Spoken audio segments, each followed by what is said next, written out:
Kita lihat sekarang dalam perspektif hukum positif Indonesia. Hukum pidana kita, khususnya pasal-pasal KUHP dan hukum yang menganut sanksi pidana itu mengenal dua asas. Satu, asas nasional aktif. Apa maksudnya? Hukum ini akan mengikuti kemanapun warga negara Indonesia itu berada. Kalau dia melakukan kejahatan terhadap pemerintah Indonesia, dia bisa diadili dengan hukum Indonesia. Itu yang disebut asas nasional aktif. Kemudian kita juga menganut asas nasional pasif. Apa? Sebelum menonton tayangan ini, jangan lupa untuk subscribe, like, dan komen, terus share. Jangan lupa aktifkan tombol lonceng untuk notifikasi video-video kami terbaru.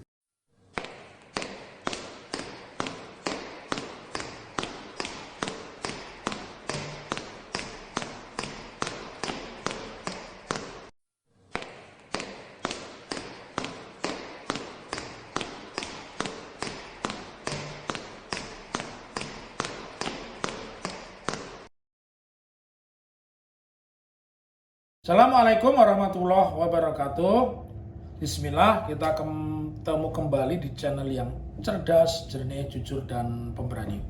Kali ini kita bahas maraknya penghinaan terhadap agama Islam, entah itu Nabi Muhammad atau Allah sendiri atau komunitas Islam yang dilakukan oleh sejumlah YouTuber, ya, dalam tanda petik, yang mendapat keistimewaan oleh pemerintah. Pertanyaannya, kenapa saya memulai statement mendapat keistimewaan? Karena mereka kepolisian ini melakukan praktek disparitas pidana, yaitu pembedaan perlakuan meskipun pasal-pasalnya sama. Siapa? Dua orang itu adalah Joseph Paul Zhang dan satunya lagi adalah pendeta Profesor Dr. Saifuddin Ibrahim. Ya, menjadi sebuah tanda tanya besar. Di dalam pasal-pasal tentang penistaan agama 156A, ya, kemudian juga di pasal Undang-Undang Informasi dan Transaksi Elektronik pasal 28 ayat 2, kalau mereka berseberangan dengan pemerintah, dalam tanda kutip berseberangan itu bukan berarti pemberontak tapi orang kritis, ya, itu langsung ditangkap. Malam itu juga ada laporan langsung ditangkap Gus Nur, Saganda Nainggolan, Jumhur Hidayat, ya, kemudian ada Dr. Anton Permana yang masih disidangkan menjalani persidangan, Kang Edi Mulyadi, jauh-jauh hari sebelumnya musisi Ahmad Dhani. Pasalnya sama, tetapi kita lihat negara membuat sikap yang berbeda terhadap Joseph Paul Zhang maupun pendeta Saifuddin Ibrahim. Nah, menjadi sebuah pertanyaan, apakah kita tidak punya perjanjian ekstradisi? Punya. Kita itu tidak punya perjanjian ekstradisi itu dengan negara yang menampung koruptor, Singapura. Tetapi terhadap negara Amerika Serikat atau Jerman kita punya perjanjian ekstradisi. Artinya kita bisa memulangkan mereka. Nah, kita lihat sekarang dalam perspektif hukum positif Indonesia. Hukum pidana kita, khususnya pasal-pasal KUHP dan hukum yang menganut sanksi pidana itu mengenal dua asas. Satu, asas nasional aktif. Apa maksudnya? Hukum ini akan mengikuti kemanapun warga negara Indonesia itu berada. Kalau dia melakukan kejahatan terhadap pemerintah Indonesia, dia bisa diadili dengan hukum Indonesia. Itu yang disebut asas nasional aktif. Kemudian kita juga menganut asas nasional pasif. Apa?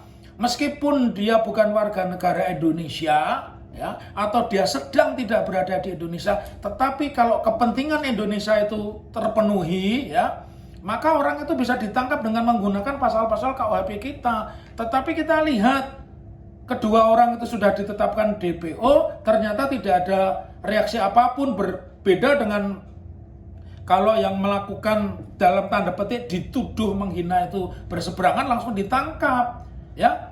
Jadi saya bertanya, apakah negara ini tidak punya uang begitu? Ya, apakah negara ini kekurangan uang? Kalau kekurangan uang atau tidak punya uang, ya patungan aja ini, saya beri hadiah nih 100 juta nih, ya, yang bisa menangkap hidup-hidup dan membawa ke Indonesia itu, ya. Kenapa? Karena saya pikir banyak orang yang bukan geram, ya, dengan akal sehatnya mencerna ada sesuatu yang tidak beres dengan hukum kita ini. Orang bisa leluasa menghina, punya follower begitu banyak dan mereka dibiarkan.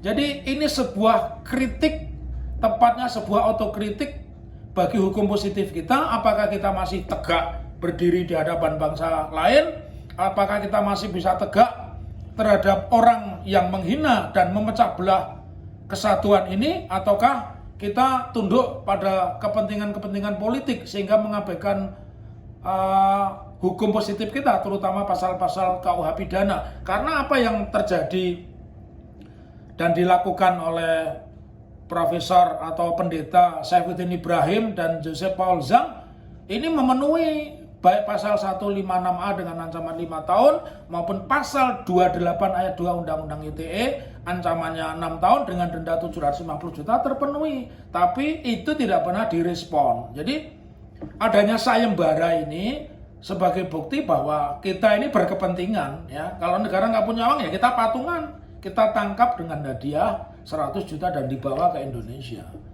Demikian, semoga channel ini tetap bermanfaat dan yakinlah kita harus tetap kritis karena pada akhirnya negara ini harus memiliki orang-orang kritis agar hukum tegak berjalan terhadap siapapun. Assalamualaikum warahmatullahi wabarakatuh.